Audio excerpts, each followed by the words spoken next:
Hello everyone, welcome to this short tutorial from Pathology Made Simple at I Love Pathology. Today's topic is tumor immunity. Okay, this is one of the topics in neoplasia.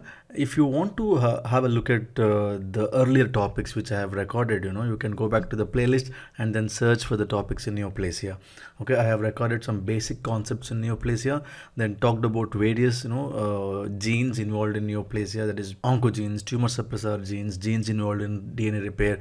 Everything I have discussed in detail in the earlier videos. You can just have a look at those videos before you actually come to understand tumor immunity.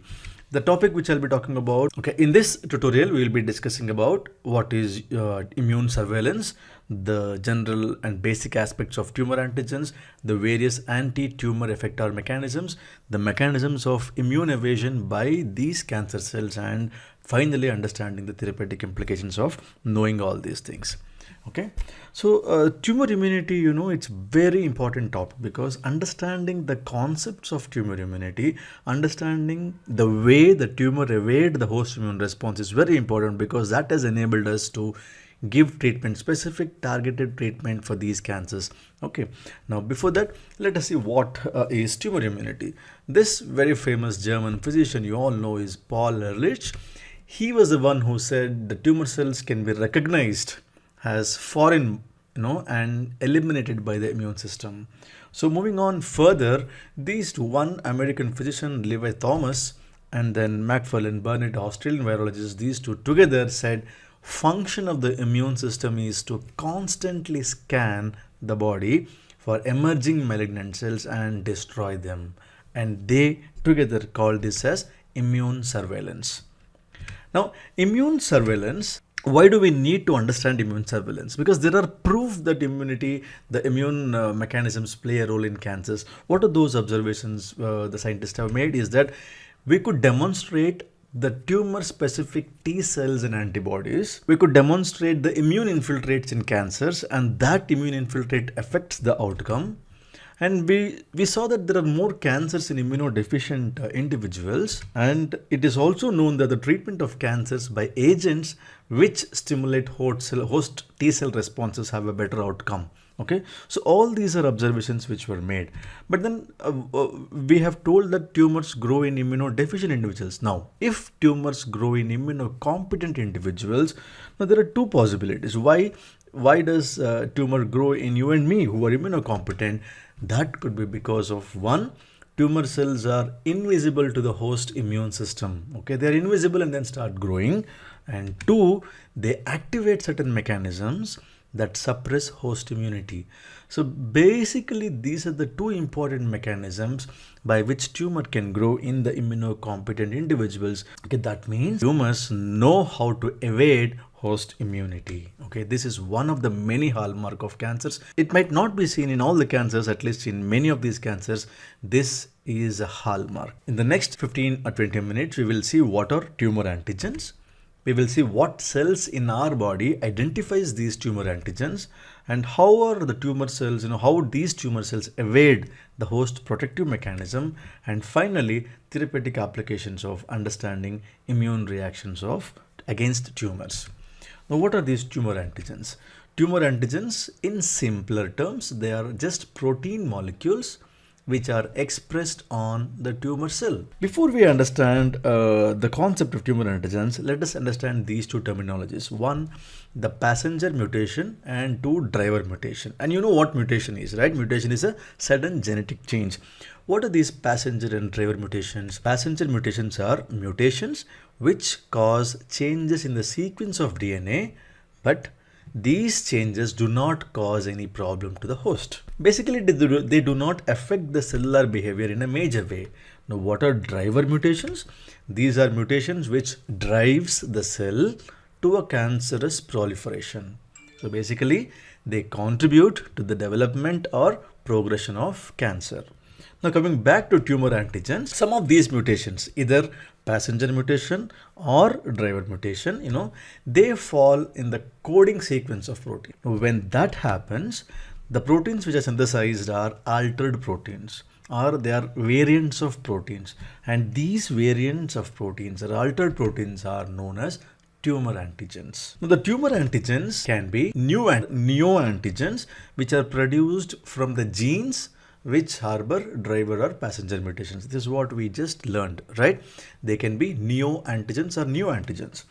Tumor antigens can also be due to overexpression or aberrant expression of normal proteins. For example, tyrosinase. That's an example where it is overtly expressed, and then they are now referred to as tumor antigens. The third one, tumor antigens, are the antigens can be produced by these oncogenic viruses. We know that viruses are implicated in the development of cancer, and these viruses are called oncogenic viruses, and the antigens can be produced by these viruses, which can act as tumor antigens. Now that we know what tumor antigens are, we should understand what are the anti-tumor effector mechanisms which is going on in our body. Okay, now what does that mean? That means killing of tumor cells by a specific cell, and that specific cell is cytotoxic T lymphocyte, which are specific for these tumor antigens. Now let us understand this by a series of illustration. Consider this as a tumor. Okay, with these cells within a given tumor, you also have a microenvironment, right? In the microenvironment and surrounding the tumor, you find these cells. Inflammatory cells can be seen. It can be lymphocytes, macrophages. It can be, dendritic cells and macrophages. And one such dendritic cell can act as an antigen presenting cell. The antigen is taken up by these dendritic cell by means of phagocytosis. The dendritic cell or macrophages, they phagocytose the tumor antigens or the whole of tumor cell. These now become antigen presenting cells. What do these antigen presenting cells do? They will go to the lymph node, and in the lymph node they will look for that specific cytotoxic T lymphocyte. This cytotoxic T lymphocyte identifies these dendritic cell, which is now an antigen presenting cell. This is a naive CD8 positive cytotoxic T lymphocyte. They also express the receptors. Once the dendritic cell presents antigen, specific antigen to the cytotoxic T lymphocyte, when that becomes an activated cytotoxic T lymphocyte. Now this activated cytotoxic T lymphocyte is specific for these tumor cells, is specific for that tumor antigen. So what does that do? Okay, it moves towards the site of the tumor, it migrates towards the tumor, and then kills the tumors directly without any assistance from any other cells. Okay, so it's a direct killing by these cytotoxic T lymphocytes. This is the host mechanism. So this is a major mechanism in tumor immunity. What is that? Killing of cytotoxic T lymphocytes. Now, is this the only mechanism where the tumor cells are killed? No, there are other mechanisms which include the tumor can be killed by anti-tumor CD4 positive T cell response. Tumor cells can be killed directly by natural killer cells. Okay, you don't need any activation for these natural killer cells. You just go and kill anything which is foreign to them. Okay, so tumor cells can be identified by the natural killer cells. They can also be identified by activated macrophages, just like what these macrophages does in tuberculosis, right? The same thing, it tries to phagocytose, it tries to kill and then destroy the tumor. But then these three are the minor mechanisms. The major mechanism is killing of the tumor by cytotoxic T lymphocytes. We have a mechanism in place, right? Does that mean that every time a tumor starts developing, the cytotoxic T cells goes and kills and then we don't have tumor? No, still we have tumors, right? Still we have seen lots and lots of tumors. That means to say that the cancer cells have some mechanism to evade this immune response.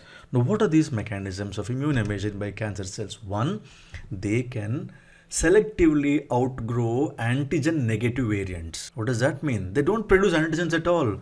So selective outgrowth of antigen negative variants. There can be loss or reduced expression of MHC molecule. We'll talk about this a bit later.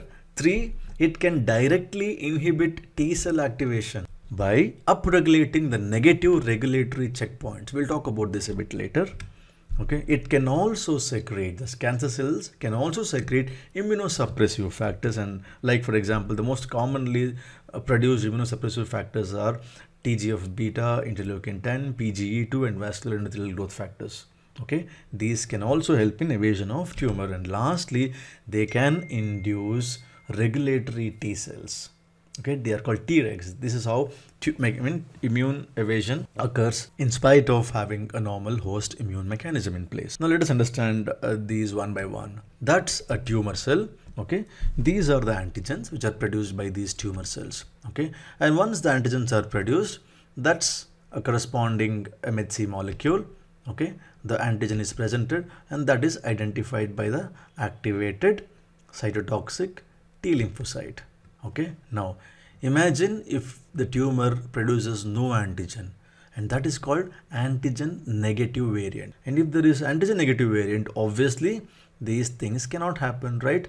So a selective outgrowth of antigen negative variant, which means even though if you have a cytotoxic T lymphocyte, that will not be of any help.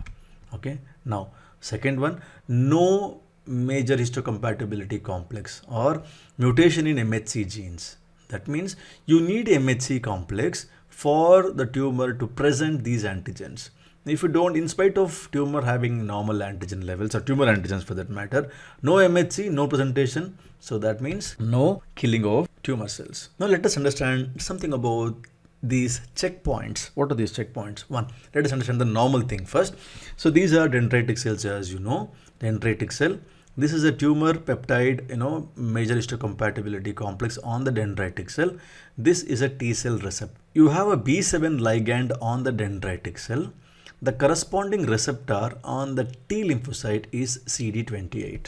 Now these two interactions are essential, that is called co-stimulation. These two interactions are essential. Co-stimulation is essential for these naive CD8 positive CT cell to get converted into an activated CD8 positive cytotoxic T lymphocyte. So co-stimulation is important. You need to have C28 and B7 ligand receptor interaction along with this tumor peptide and T cell receptor. Now this activated T lymphocyte, as we all know, this has capability of killing the tumor cells. Now in certain tumors, the tumor cells express this CTLA4 receptor. This is an inhibitory receptor, the expression of which are promoted by the tumor cells. Now carefully understand this concept. These CTLA4 receptor, which are inhibitory receptor expressed by the tumor cells, they bind B7 ligand. So when they bind B7 ligand, what will happen to the CD28? There will be no ligand interaction. There is no binding. That means the co-stimulation will not happen, right? There will be no co-stimulation. When there is no co-stimulation, these naive CD8 T lymphocyte do not get activated. There is no activation. That means there is inhibition of T cell activation.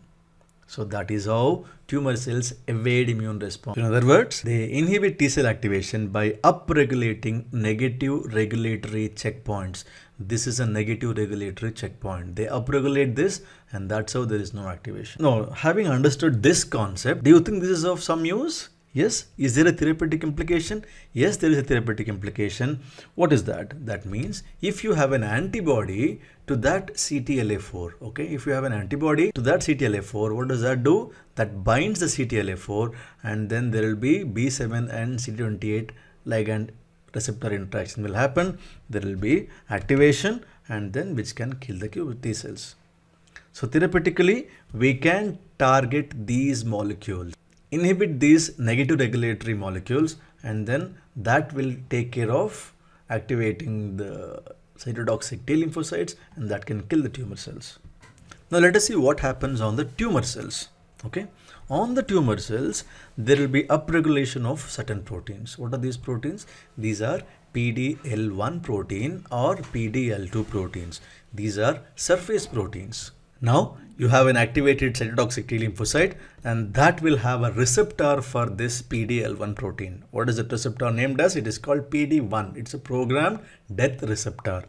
Now what happens when there is a combination of PD1 and PDL1 that inhibits CD8 T lymphocytes? Now did you understand? If you have a PDL1 protein and a PD1 receptor, this receptor ligand interaction results in inhibition of these cytotoxic CD8 positive T lymphocytes. So what is the therapeutic application? Target these molecules. Target either PDL1 or PD1. Anti-PD1 and anti-PDL1 can do what? They block these receptors, they block these ligands or proteins, and thereby this inhibited CD8 positive T cells now become active. Okay, it becomes active and then it results in cell lysis or tumor cell death. Isn't this very exciting? Targeting specific targets are identified and then used to treat these cancers. Now that means this is what we have studied, right? The applied aspects means we can treat the tumor with antibodies that block CTLA4 and PD1 as we discussed earlier, and these are treatment with specific checkpoint inhibitor antibodies. Now what do you mean by checkpoint? That means the points where the tumor cells have mechanisms for immune evasion. These are immune checkpoints. The lessons we have learned so far is that whenever the tumor has more and more antigen, the studies have proven that they are the ones who most likely respond to checkpoint blockade therapy. But only subset of tumors, around 25 to 40% of tumors, responds to these checkpoint inhibitors. Why does that happen? That happens because many of these tumor cells might not express PDL1, or these CD8 positive T cell infiltrates which have PD1 receptor, they might have been exhausted. In spite of you giving anti-PD1, there will be no CD8 positive which express PD1, and that's the reason why these set of patients do not respond to those checkpoint inhibitors. It is now proved that combination of checkpoint inhibitors with other therapeutic agents will have a better outcome, will have higher rates of therapeutic success. For example, use of both anti-CTLA4 and anti-PD1. This is found as in the cases of treat melanomas. Now, but what is the concern of these treatment modalities? The toxicities are associated with these checkpoint blockade, and the toxicities are these patients can go in for development of autoimmunity, or it can cause inflammatory damage to the other organs. So mechanisms of autoimmunity and all those things is beyond the scope of this topic. I'll be talking about that sometime later in some other topic. Okay, now what did we study till now? We talked about what immune surveillance is. We talked about the concepts of tumor antigens. We did discuss about the anti-tumor effector mechanisms, that is by cytotoxic T lymphocytes, and then we discussed various aspects as to how the tumor cells evade these immune response. One, by production of more antigen negative variants, by decrease in MHC molecule expression, okay, and three, by upregulation of these negative checkpoint. And lastly, we talked about, or we did understand a bit about therapeutic implications of knowing the concepts of tumor immunity, right? Thank you for watching. If you have liked this video, please hit the like button. Do comment if you have any queries to ask. Do subscribe this channel because I'll be coming out with many more short videos in various topics in pathology, particularly for undergraduate students. And don't forget to share if you think it is useful. Thank you again.